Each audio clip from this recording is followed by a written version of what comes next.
Hello, my name is Veronica and I represent the tourist board of the city of Turin in Italy. It's a pleasure to be here in this historic collection gallery, and I'm here to present and to promote the city of Turin because it's a wonderful city to visit, and to give you 10 reasons to visit this city.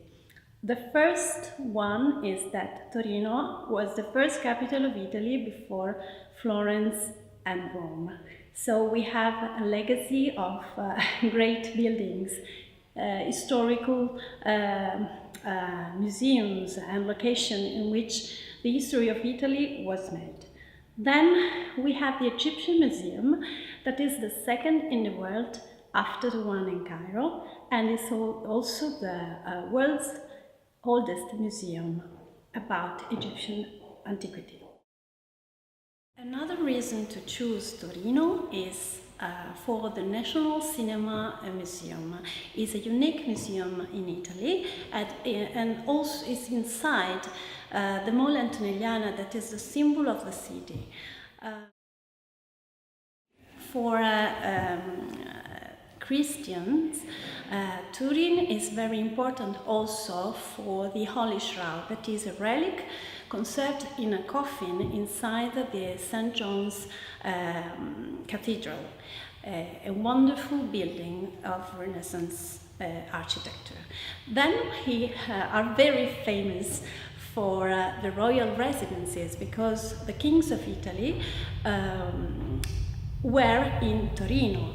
And so they gave us a legacy of great, important royal residencies that are UNESCO World Heritage Sites. Together with the royal residences, we are very famous for design and for contemporary art. We have a great variety of contemporary art fairs like Artissima in November. Another reason, a very sweet reason, is that Torino is the capital of chocolate.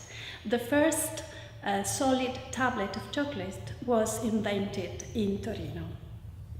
And so in the historical cafe it is possible to taste all types of chocolate, and also gianduiotti that are very typical. It's like a solid Nutella, and so it's delicious. We have also the tradition of aperitifs, so we have wine bars and historical cafe that every day in the afternoon serves all sorts of aperitifs and wines, and also a great buffet that is possible to taste without paying anything else. Another reason to visit Torino is for shopping, because we have 18 kilometers of colonnades that is possible to use to see all the shops and important brands, fashion brands that are under them. So we are waiting for you, and we hope that you will enjoy this wonderful city. Thank you.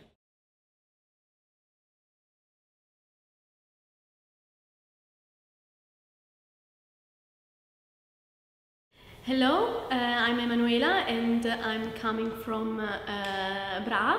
I'm here to promote our region, the region of Langhe and Roero.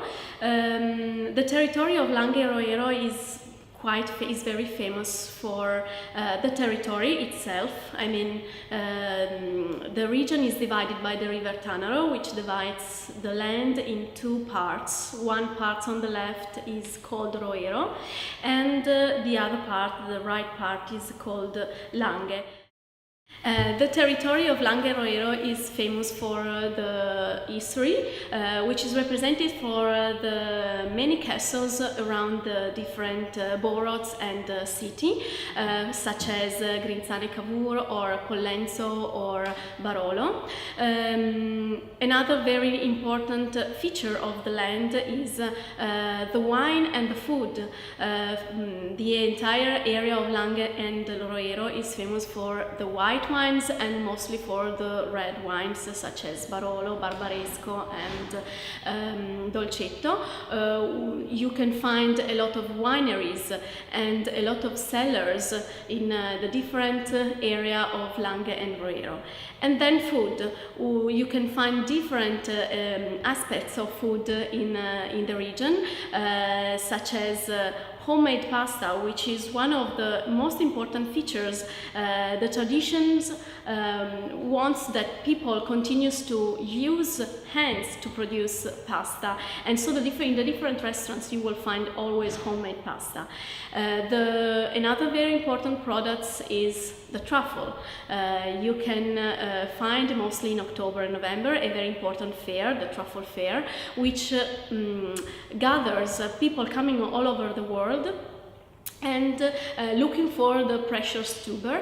The white truffle is a fungus which grows underground, and during the truffle fair you can find the different and many trifulao, which is the Piemontese name of the truffle hunter, which can help you to find and to buy and to taste the precious tuber.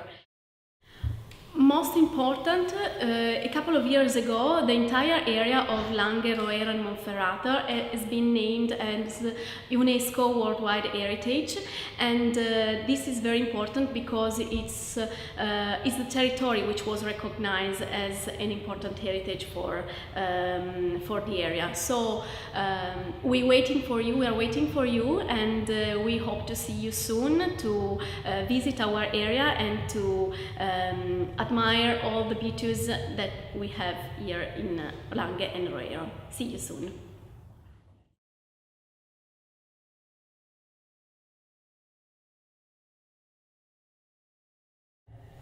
Hello there, my name is Stephen Nelson. I'm the guest lecturer leading the tour to Turin.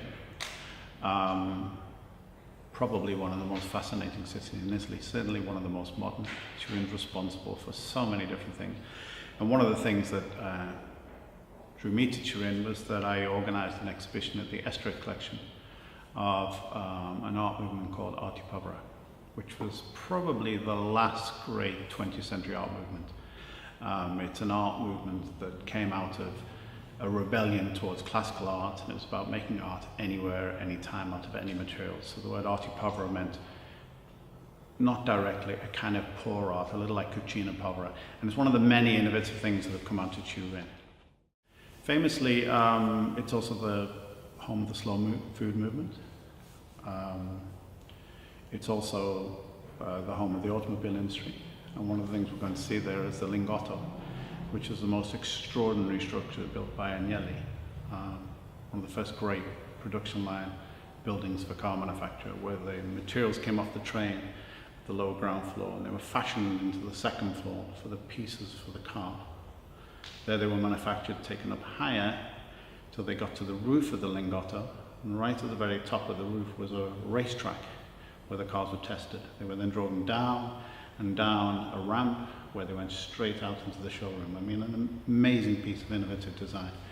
We're also going to go to the Castello di Rivoli, which is the Contemporary Art Museum, which was a former home of the House of Savoy, the most famous royal family of Turin, and now is a contemporary art gallery. Since 1996, it's been a cutting-edge contemporary art gallery in Turin, housed in the former Castello.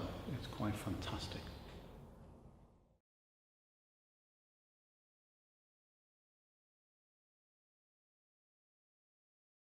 The Estorick collection of modern Italian art opened its doors to the public in January 1998, and ever since been located in this beautiful Georgian building in Canterbury Square, Islington. The museum features a collection that belonged to Eric Estorick and Salome Dessau, who collected modern Italian art during the last century. In our galleries, in our collection, we do have a number of paintings, drawings, etchings and sculptures that belong all to the most important Italian modern artists. The Estorick collection is internationally known for its core of futurist artworks by some of the key artists of the movement, such as Umberto Boccioni, Gino Severini, Giacomo Barla, and Carlo Carrà. But the museum and the collection also has on display many other artworks that not necessarily belong to the futurist movement. In fact, coming to the Estorick collection, you will be able to find artworks by metaphysical artists such as Giorgio De Chirico, and many artworks by Amedeo Modigliani and Giorgio Morandi, who are probably the most important modernist artists of the Italian art during the 20th century. The museum has closed for refurbishment at the end of 2016, and after, as I was saying, an extensive refurbishment, has reopened in 2017 with a fresh look that certainly highlights the style of this unique building. The museum organizes temporary exhibitions alongside special events and also has a very various education program. And the aim of the Estorick collection as a museum is to spread the word of the Italian art within the English audience.